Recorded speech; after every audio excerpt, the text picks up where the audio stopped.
So guys, today we'll learn how hydroxychloroquine can cure COVID-19 or the ongoing pandemic, that is the novel coronavirus. As in the recent news, you have heard that hydroxychloroquine, an anti-malarial drug, has been used by many doctors as a cure for the coronavirus, right? And so many of you guys are in curiosity that what is this hydroxychloroquine and how it can cure the coronavirus. Okay. You notice hydroxychloroquine isn't very much new to us. It has been used to treat many diseases since the earlier 1930s. Okay. From the 1930s, it has been in use. And this hydroxychloroquine was used to treat type 2 diabetes and also other autoimmune diseases. But in the earlier 1930s, it was used as a chloroquine, which was much toxic. And in the year 1946, it was modified into the less toxic form, that is hydroxychloroquine. You see, the coronavirus makes entry into the human body through the nose, right? And nose or the mouth. And it binds to the cell of the respiratory tract. This binding is highly specific. And this virus has some spike protein, okay, through which it can bind to the receptor of the cells. This virus has some spike protein like structure that is protruded in the surface, which binds to the receptor present in the cell of the human respiratory tract. This receptor is known as the ACE2 receptor. You have seen here the ACE2 receptor that is present. The full form of ACE2 means angiotensin converting enzyme 2. And this receptor helps the virus to bind to the cell.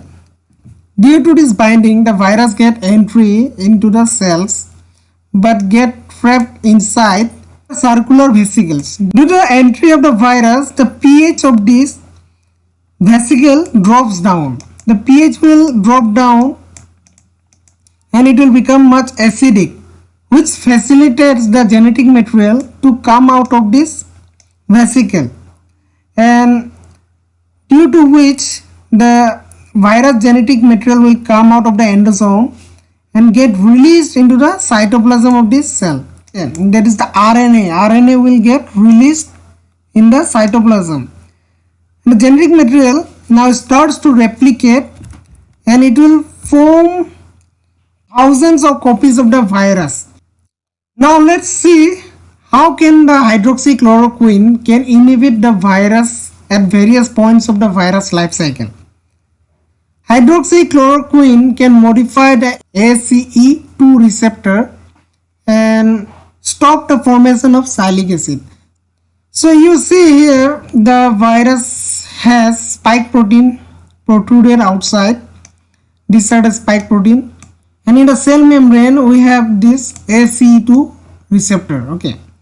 Hydroxychloroquine can modify the ACE2 receptor by reducing the sugar residues.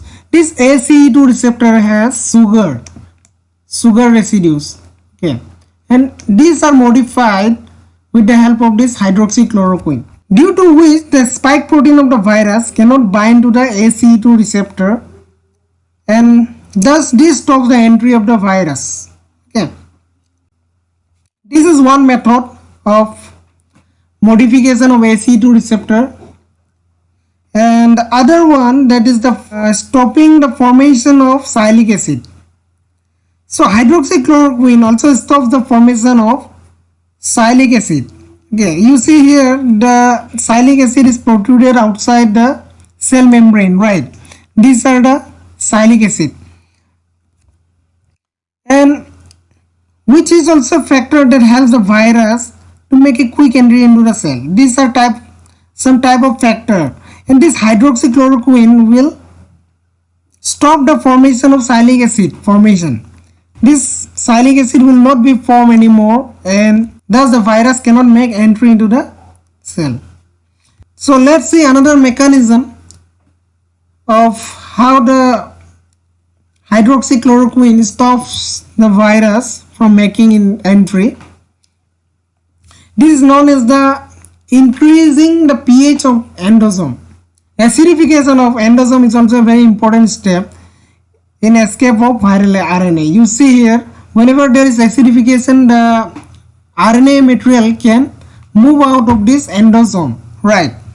But as the hydroxychloroquine has been known to be a weak base, it increases the pH of the endosome, which will thus inhibit the escaping the viral RNA from the endosome, right? As such, the virus replication will also stop. So the next is inhibition of glycosylation of spike protein. The spike protein of the virus also has some sugar residues, right? This is the coronavirus with spike, and they have some residues above the spike, that is sugar residues. Okay, these sugar residues are added with the help of glycosylation onto the spikes, and hydroxychloroquine are known to stop this process of glycosylation and modifies the structure of the spike protein. This interferes in the ability of the virus to bind with the ACE2 receptor. So they cannot bind to the ACE2 receptor, and thus the virus cannot move forward and cannot start the process of replication. So this is how the hydroxychloroquine inhibits and acts on the novel coronavirus to cure the person. So if you like my video, do subscribe to my channel and also share with your friends. Thank you.